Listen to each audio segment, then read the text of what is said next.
समाजनि गाज्रि थासारिखौ फोजोबना समाज आरो हारिनि गोजोननि थाखाय मोनथाम गामिजों दानसेयारि आरजनि हाबाफारिखौ दिनैनिफ्राय उदालगुरि बियाबा जागायबाय। समाजाव सोमजिनाय हौवा हिन्जावनि गेजेराव गिज्रा थासारिखौ फोजोबना समाज आरो हारिनि गोजोनखौ हास्थायनानै उदालगुरि बियाब दुलाराय बाथौ महासभा माइनाव आफादनि लाखानाय थांखि मोनथाम गामिजों दानसेनि आरजनि हाबाफारिखौ दिनै उदालगुरि बियाबनि सिङाव थानाय जामुगुरि बाथौ थानसालियाव आरज लानायनि गेजेरजों दिनैनिफ्राय जागायबाय। मख'जाथावदि हौवा हिन्जावनि गेजेराव गोरोबलायनाय गैयै आइजोफोरा गावनि फिसायजों लोगोसे गथ' गारनानै खारनाय,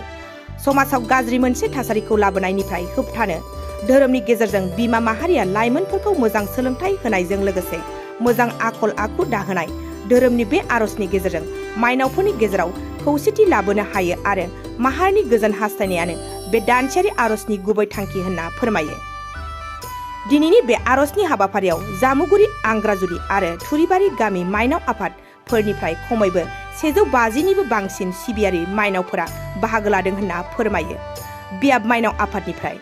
उदालगुरि बियाब दुलाराय बाथौ महासभा माइनाव आफादनि आफादगिरि अन्जु बर'नि दैदेननाय दिनैनि बे आरजनि हाबाफारियाव आलासि महरै बाहागो लायो उदालगुरि जिल्ला दुलाराय बाथौ महासभा माइनाव आफादनि लेङाइ आफादगिरि जयन्ती बर' बिथाङा। खुलुमग्रे बड'लेण्ड बुब्लि रादाब बुथुमगिरि नोंथांमोनखौ गिबियावनो आं बरायग्रोबाय, लोगोसे साबायखर बावबाय जोंनि बे फिसा हाबाफारिखौ नोंथांमोना फोसावनो नाजानायनि थाखाय। जोङो उदालगुरि बियाब दुलाराय बाथौ माइनाव आफादा जोंहा दानसेयारि मोनथाम गामिजों ज' जानानै जों मोनसे आरजनि हाबाफारि लादों आरो बे हाबाफारिया दिनै जोङो जामुगुरि गामि थानसालियाव गिबि खेब जादों। दा बेवहाय जोङो गोबां बिथिंखौ नोजोर होनानै जोङो बे हाबाफारिखौ लादों। मानो होननानै बुङोब्ला जोंनि गथ' गथायखौ मोजां इयुननि मोजांनि थाखाय आरो जोंनि न'खरनि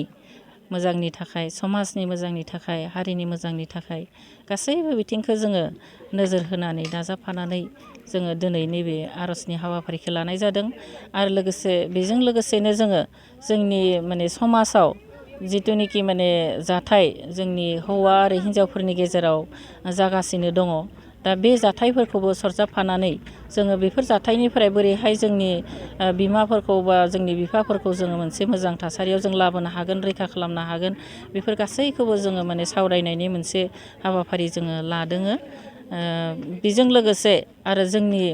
माइनावफोरनि गेजेराव जोंहा धोरोमनि बिथिंजों बा धोरोमनि गेजेरजों जे जोंनि गेजेराव मोनसे खौसेथिखौ लाबोनो हायो आरो बेखौ नोजोर बोनानैनो जोङो जोंनि माइनावफोरखौ धोरोमनि फारसे सांग्रां खालामनायजों लोगोसे खौसेथियाव लाबोनो थाखाय जों दिनै बे हाबाफारिखौ लानाय जादों। बेसेबां गोबावनिफ्राय बेबायदि हाबाफारिखौ लाबोबाय थादों? बे हाबाफारिखौ लानाया जोङो बियाब दुलाराय बाथौ माइनाव आफादा जोङो बेखौ सप्ताहिक लायोमोन,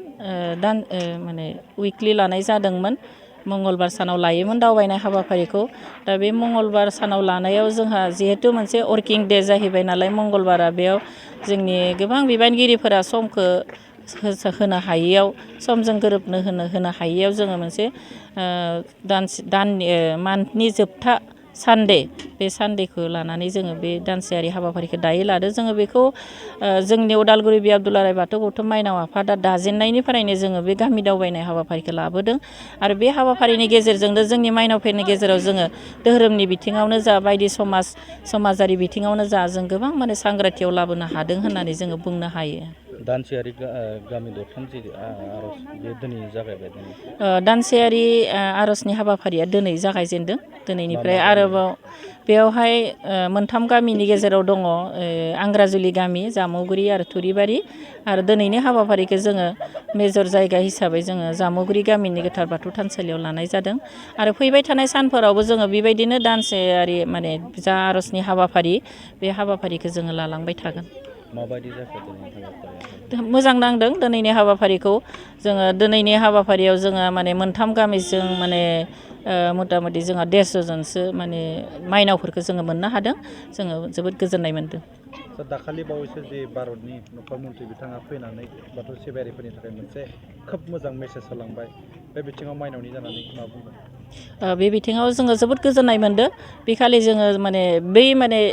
मेसेजखौ जोङो मोननो थाखायनो जोङो जोंनि बिहाव माइनाव आफादनिफ्रायबाबो बा बियाब गौथुमनिफ्रायबो जोङो माने गोबां माने सुबुङानो गामिनि जानानै बा न'खरनि जानानै बयबो माने जोबोद गोसो गुदुङै जोङो बाहागो लाहैदों बाहागो लाहैना माने मोजांखौनो मोनदों जोंहा मोनसे आसा फारिनाय दङ बिथांनि बुंनाय लेखा बिथांनि मेसेज होनाय लेखा जोङो निस्सय जोंनि बाथौइज्म बे जोंनि हारिनि जिथु सिनायथि जों बेखौ मोननो हागोन माइनाव हिसाबै फैबाय थानाय लाइमोनफोरनि थाखाय मावनांगौ गोबां खामानि दङ बे बिथिङाव नोंथांमोना माबायदि आगबारायो जों दिनै बेखौबो मोनसे सरजाबनानै लादों जे जोंहा लाइमोनफोरनि गेजेराव माने गोबां माने बिथिङाव जोंहा जोंनि लाइमोनफोरनि जिथुनिखि थासारि जिथुनिखि गाज्रि मोनसे माने थासारिया फैदों बेखौ होबथानो थाखाय जों दिनै बिनि सायावबो एसे सावरायनाय जादों लाइमोनफोरा दिनै बबे लामाथिं थांनो सोलोंथाइखौ लाइमोनफोरखौ मोननायखौ जों नुहुरदों सोलोंथाइखौ लानो हानाय बायदि नुहुरदों नाथाय सोलोंथाइखौ लादोंब्लाबो माने जोंनि धोरोमारि सोलोंथाइ जायखौ जोङो जि माने आखल आखु होननानै बुंदों बे आखल आखुखौ दाजानायखौ नुजायैयाव जों दिनै सोलोंथाइनि माने बेसेन गैयै जानायखौ नुनो मोनदों मानो होनोब्ला दिनै जोंनि लाइमोनफोरा गोबाङानो माने गोबां निसा जातीय माने मुवाफोरजों माने सरजाबफानानै दाजाबफानानै माने आरो